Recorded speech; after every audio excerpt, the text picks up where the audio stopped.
वक्रतुंड महाकाय सूर्यकोटि समप्रभा निर्विघ्नं कुरु मे देव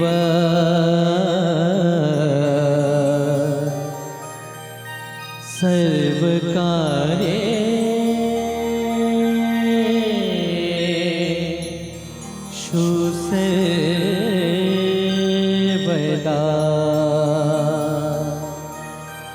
सर्वकार्येषु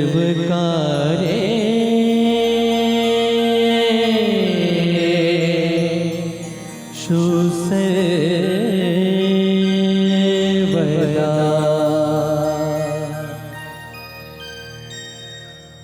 नमस्कार विद्यार्थी मित्रों, मैं उपाध्याय अर्चना मैडम प्रणवसा संस्था में आपका स्वागत करती हूँ। आज हम कक्षा 6 में विषय हिंदी पाठ 6 न्याय। विद्यार्थी मित्रों, इस पाठ का प्रकार है कहानी। तो आगे हम थोड़ी सी प्रस्तावना का अभ्यास करते हैं।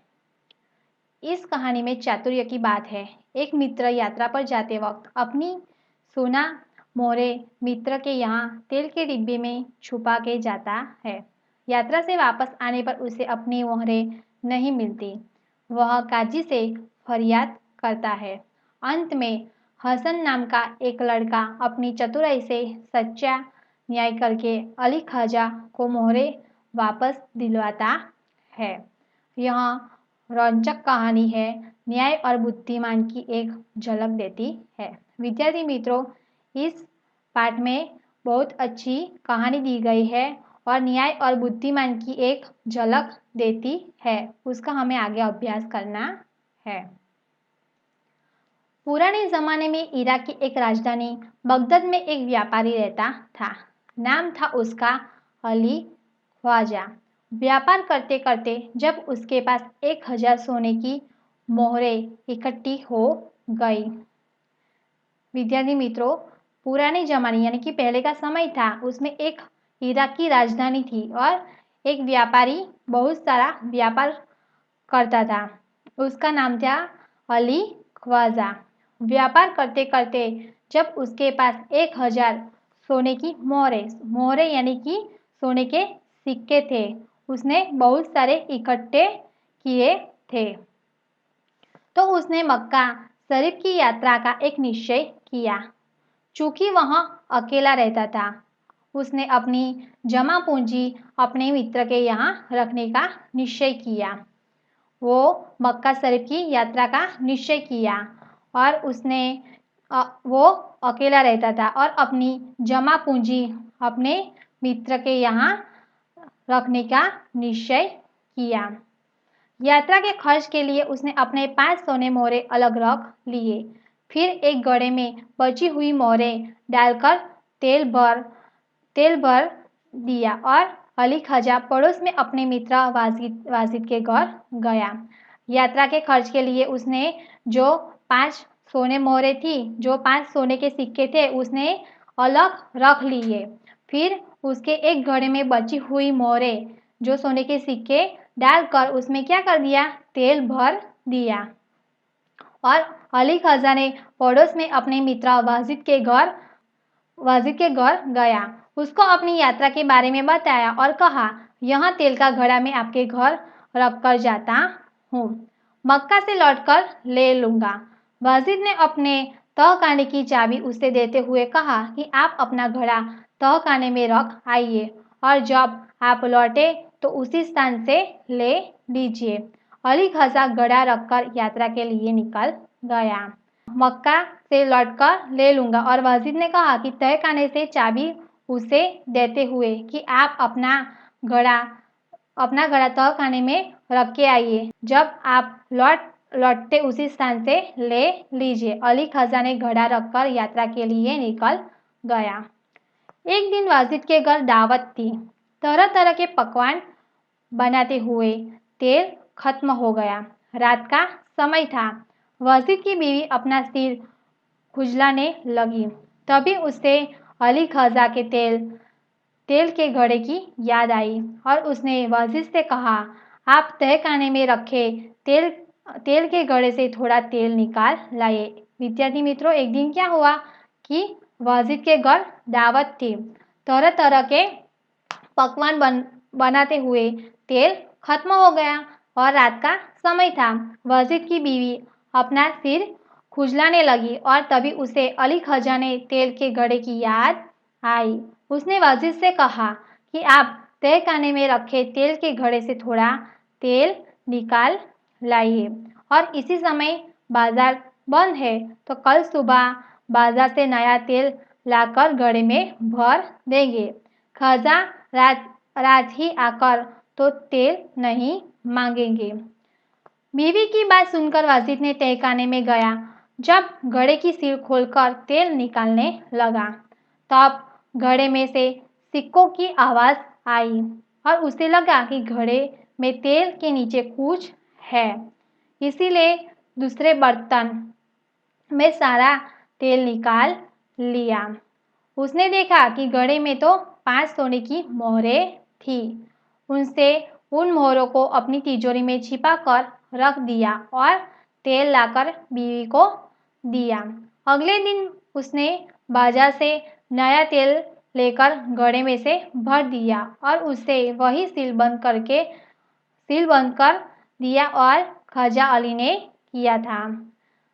जब लगा कि घड़े में 5 सोने की मोहरें थी, मोहरें यानी कि 5 सोने के सिक्के हैं और उसने मोहरें अपनी तिजोरी में छिपा कर रख दिया और जो तेल लाकर बीवी को दे दिया और अगले दिन उसने बाजार से नया तेल लाकर घड़े में भर दिया और उसे वैसे ही सील बंद कर दिया जैसे कि ख्वाजा अली ने किया था।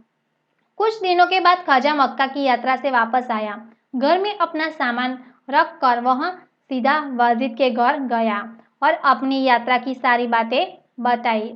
फिर तेल का घड़ा लेकर वह घर आ गया। कुछ दिनों के बाद ख्वाजा मक्का की यात्रा से वापस आया और घर में अपना सामान रखकर वह सीधा वाजिद के घर गया और अपनी यात्रा की सारी बातें बताई।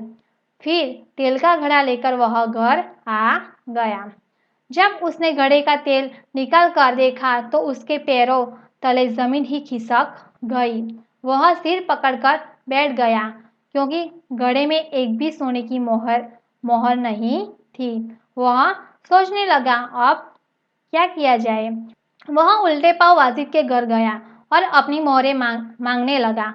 वाजिद ने कहा कि सीलबंद तेल का घड़ा आपको उसी स्थान से मिला जहां आप रखकर गए थे। मैंने तो उसे हाथ भी नहीं लगाया। वह उल्टे पांव वाजिद के घर गया और अपनी मोहरें मांगने लगा। वाजिद ने कहा कि सीलबंद तेल का घड़ा आपको उसी स्थान से मिला जहां आप रखकर गए थे।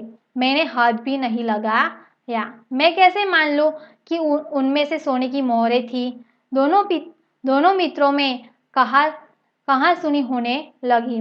दोनों का झगड़ा सुनकर आसपास के लोग इकट्ठे हो गए। उन्होंने जब झगड़े को बढ़ते हुए देखा तो ख्वाजा से कहा कि आप काजी की अदालत में जाइए और वहां ही आपके झगड़े को मिटा सकता है। ख्वाजा ने काजी की अदालत में अपनी बात रखी, परंतु पक्के सबूतों के अभाव में उसे वहां से निराश लौटना पड़ा। तब उसने बगदाद के खलीफा के यहाँ अपील की और न्याय मांगा। खलीफा ने उसकी अपील स्वीकार कर ली। खलीफा ने सारे मामले पर विचार करने के लिए कुछ समय चाहा। 1 सप्ताह के बाद समय सुनवाई के लिए दिया गया। ख्वाजा और वाजिद का किस्सा भी प्रख्यात हो गया था।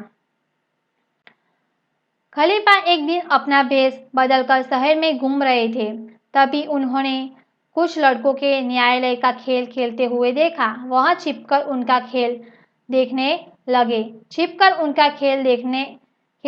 लगे। उन्हें लगा कि लड़का न्यायाधीश से बना है और बड़ा समझदार है। वह जिस तरह न्याय कर रहा है, बिल्कुल ठीक है। इसलिए उन्होंने उस लड़के को अपने पास बुलाया और उसका नाम पूछा। लड़के ने कहा, मेरा नाम हसन है। खलीफ ने कहा, मैंने तुम्हारा खेल देखा, तुम बहुत समझदार हो, कल हमारे दरबार में आना। अगले दिन खलीफा ने एक दरबार में अली ख्वाजा, वाजिद और हसन की उपस्थित हुए। खलीफा ने हसन से कहा कि तुम इन दोनों के झगड़े का किस्सा सुनो और बताओ कि इनमें से कौन सच बोल रहा है। जो लड़का है हसन नाम का, और खलीफा ने कहा कि मैंने तुम्हारा खेल देखा और तुम बहुत समझदार हो, कल हमारे दरबार में आना। और अगले दिन खलीफा ने दरबार में अली ख्वाजा और वाजिद और हसन उपस्थित हुए और खलीफा ने हसन से कहा कि तुम इन दोनों को झगड़े का किस्सा सुनो और बताओ कि इनमें से कौन सच बोल रहा है।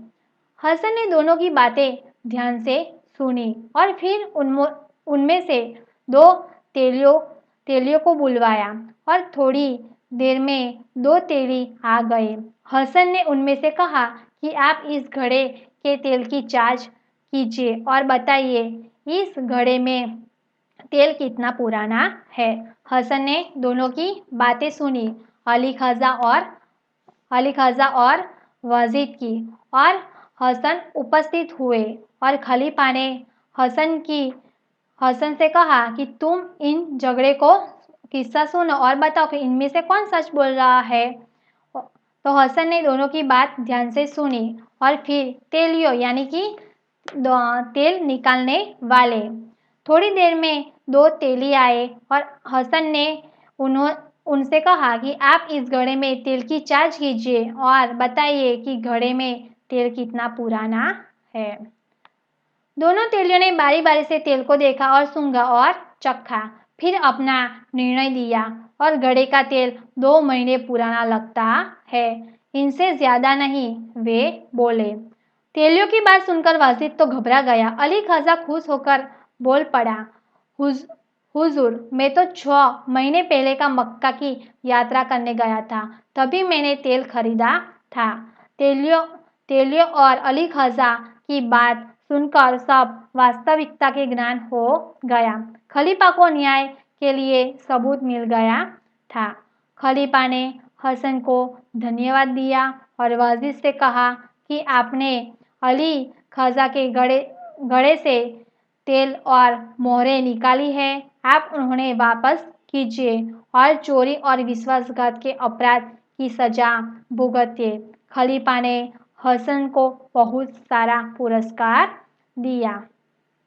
खलीफा के दरबार में उपस्थित सभी लोगों ने हसन की सूझबूझ और न्याय की बुरी बुरी प्रशंसा की। खलीफा के दरबार में जो उपस्थित सभी लोग थे और हसन की सूझबूझ को, बुद्धिमान और न्याय की प्रशंसा की, बुरी बुरी यानी कि बहुत सारी प्रशंसा की। विद्यार्थी मित्रों, यहाँ पे हमारा पाठ पूर्ण होता है। आभार विद्यार्थी मित्रों।